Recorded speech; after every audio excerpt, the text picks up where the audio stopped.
New ইয়র্কে দলের সদস্য সচিব আক্তার হোসেনের উপর হামলা ও জ্যেষ্ঠ যুগ্ম সদস্য সচিব ডাক্তার তাসনিম জারাকে হেনস্থার প্রতিবাদে শাহবাগে বিক্ষোভ মিছিল করেছে জাতীয় নাগরিক পার্টি।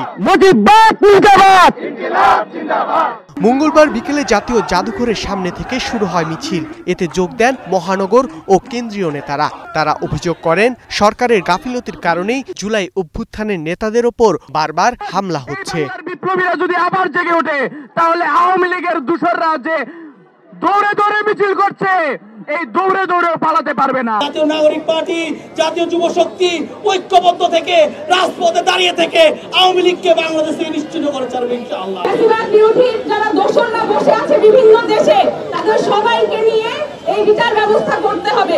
দলগতভাবে আওয়ামী লীগকে বিচারের আওতায় আনার দাবি জানানো হয় এই কর্মসূচি থেকে। অবশ্যই এই কর্মকাণ্ডের সাথে নিউ ইয়র্কে যারা জড়িত ছিলেন তাদেরকে গ্রেফতার করতে হবে এবং আওয়ামী লীগকে দলগতভাবে বিচারের আওতায় আনতে হবে। শুধুমাত্র শেখ হাসিনা বা ব্যক্তিবর্গের হিসাব এখানে আর চলছে না। অবশ্যই আওয়ামী লীগকে দলগতভাবে বিচারের আওতায় আনতে হবে, তা না হলে এই অস্থিতিশীলতা কখনোই কমবে না।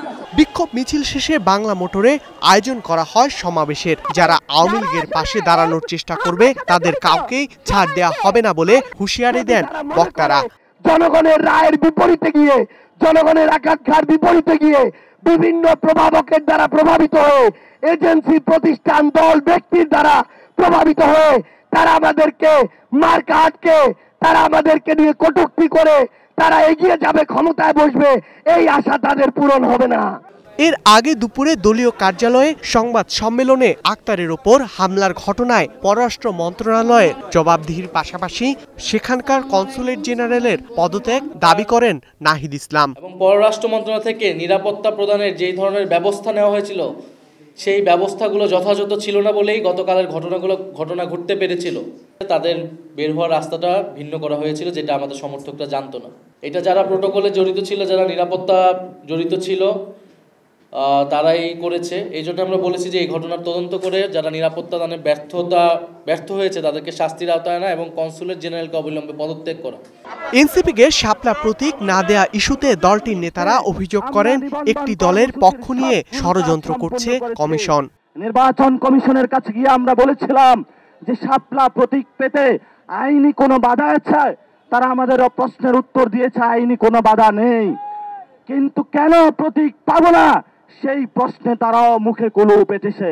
এজন্য আমরা বলি, সর্ব জায়গায় ষড়যন্ত্রের গন্ধ পাচ্ছে।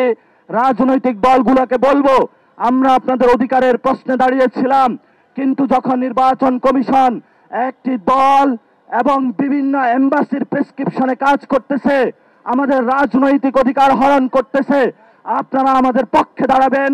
যদি পক্ষে দাঁড়াতে না পারেন, অধিকারের প্রশ্নে কিভাবে আমরা আদায় করে নিতে হয় সেটা আমরা রাজপথে ভবিষ্যতে ইনশাআল্লাহ আদায় করে নিব। আমরা এখন পর্যন্ত শাপলা প্রতীকী অটল আছি। নির্বাচন কমিশন আনুষ্ঠানিকভাবে এই বিষয়ে সিদ্ধান্ত নিলে আমরা আমাদের চূড়ান্ত প্রতিক্রিয়া জানাবো। জুলাই হত্যাযজ্ঞে জড়িতদের বিচার দ্রুত শেষ করারও দাবি জানান এনসিপি নেতারা। ট্রাইব্যুনালের বাইরে যে সাধারণ কোর্টে মামলাগুলো হয়েছে সেখানে জামিন দিয়ে দেওয়া হচ্ছে। ধ্রুব ইকরামুল, স্টার নিউজ, ঢাকা।